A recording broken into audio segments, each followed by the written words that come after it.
Okay, hi everyone. So today let's discuss one interesting problem. So it says a train running at 108 km per hour towards east. Whistles a dominant frequency of 500 Hz. Speed of sound in air is 340 meter per second. What frequency will a passenger sitting near the open window hear? What frequency will a person standing near the track hear, whom the train has just passed? Okay. So what is given? हमारे पास एक train है and ये जो train है ये move करती है east direction में. ये डायरेक्शन ईस्ट है, लेट मी राइट इट. ये ईस्ट का डायरेक्शन है और ये डायरेक्शन वेस्ट है, right. With a speed of 108, so 108 kilometre per hour. So you can multiply it by 5/18. So ये कितना आएगा 6, so it will be 30. So it is moving with 30 metre per second, right. And ये जो engine है इस train का, ये एक साउंड प्रोड्यूस करता है जिसका actual frequency F0 that is 500 hertz है. एंड जो स्पीड है साउंड का एयर में, the value is given 340 metre per second, right. Now हमारे पास दो पर्सन है. पर्सन ए जो कि इस ट्रेन के अंदर है एंड पर्सन बी जो कि ट्रैक पे स्टेशनरी है, राइट. ये पर्सन बी है. So we have to find out apparent frequency for person A and person B. So अगर हम पर्सन ए की बात करते हैं देन जो अपीरेंट फ्रीक्वेंसी होगा पर्सन ए के लिए that will be same as the original frequency of the sound. ऐसा क्यों होगा? Because there is no relative motion between person A and the engine of the train. Like source कौन है? Source आपका engine of the train and observer person A. So there is no relative motion between the observer and the source, right. Doppler's effect हम कब use करते हैं? जब relative motion होता है. सो दैट्स वाई जो अपीरेंट फ्रीक्वेंसी है person A के लिए that is same as the original frequency that is 500 hertz. But still अगर आप डॉपलर्स इफेक्ट यूज करना चाहते हो then you can go ahead. F apparent that will be F0 V O divided by V and VS. F0 actual frequency 500, V speed of sound in air 340 है ना. सो ये 340 और ये भी 340. VO that is the speed of the observer. Observer जो है person A वो train के अंदर है and train is moving with 30 metre per second. It means observer is also moving with 30 metre per second. So ये 30 हो गया. VS that is the speed of the source that is 30, right. And numerator में कौन सा sign आएगा? Because the observer, आप देखो ये जो ऑब्जर्वर है ये इंजन की तरफ मूव करता है, right. Person A is moving towards the engine, source की तरफ. Observer is moving towards the source, that's why numerator में प्लस का साइन आएगा.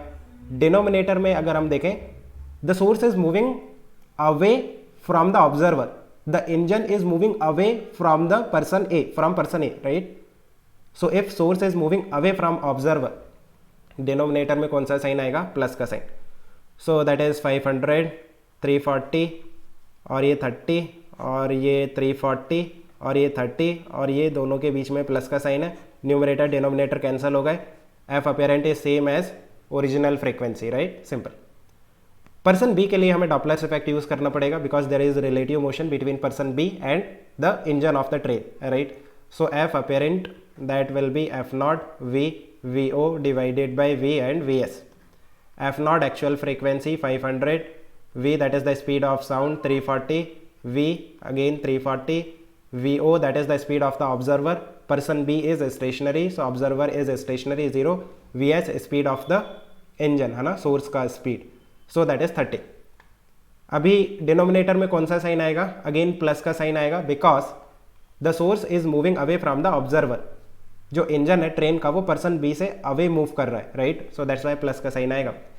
सो अपीरेंट फ्रीक्वेंसी 500, न्यूमरेटर में 340 है, डिनोमिनेटर में 340 प्लस 30 है. So this is apparent frequency. You can calculate the numerical answer, right. So this will be in hertz. Okay, see check करते हैं. A wind starts blowing towards east at a speed of 36 km per hour. Calculate the frequencies heard by the passenger in the train and by the person standing near the track. Okay. So again इस तरह से हमारे पास ये train है, right. And it is moving towards east with a speed of 30 metre per second. And यहाँ पे person A है and यहाँ पे पर्सन बी है, राइट. नाउ इस केस में डिफरेंस क्या है कि जो विंड है वो ब्लो करती है ईस्ट डायरेक्शन में. आप देखो इस डायरेक्शन में जो विंड है वो ब्लो करती है with 36 kilometre per hour, so 5/18. So ये कितना आ जाएगा 10 मीटर पर सेकेंड। सो 10 मीटर पर सेकेंड से ब्लो करती है विंड ईस्ट डायरेक्शन में। सो विंड के ब्लो होने से क्या चेंज आता है? एक ही चेंज आता है, that is the speed of sound in air, वो चेंज हो जाएगा। किस तरह से चेंज होगा?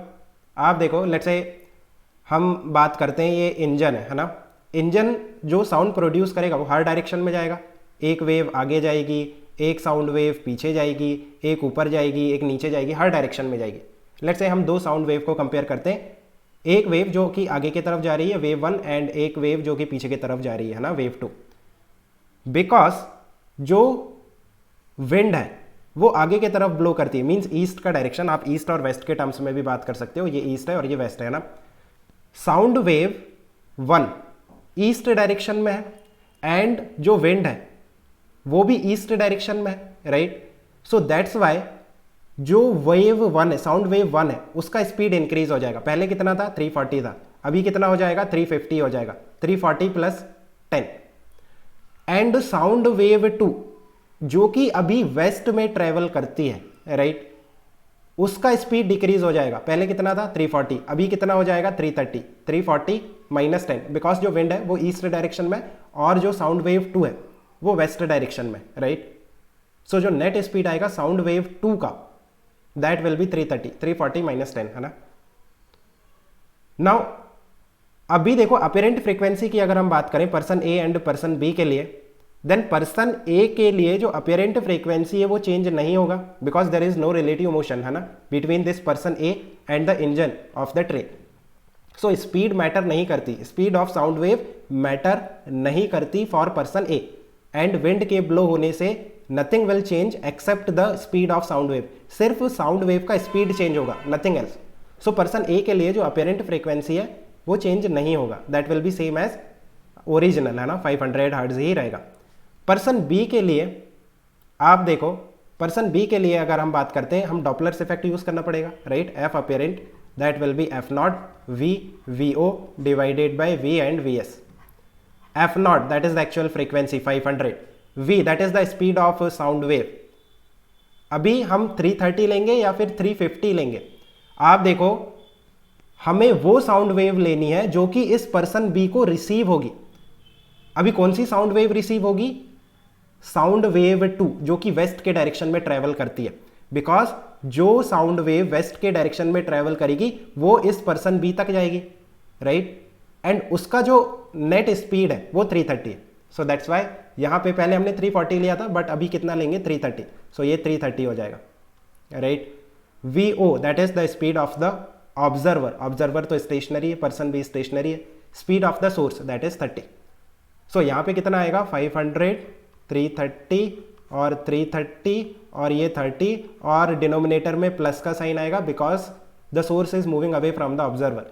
जो ट्रेन का इंजन है वो पर्सन बी से दूर मूव कर रहा है ना, away from person B, so that's why plus का sign. So this is the value of apparent frequency. अभी न्यूमेरिकल आंसर आप खुद से फाइंड आउट कर लेना। So I think you have understood, let me know if you still have any confusion. Okay, इसकी working out, best of luck, bye. Yeah.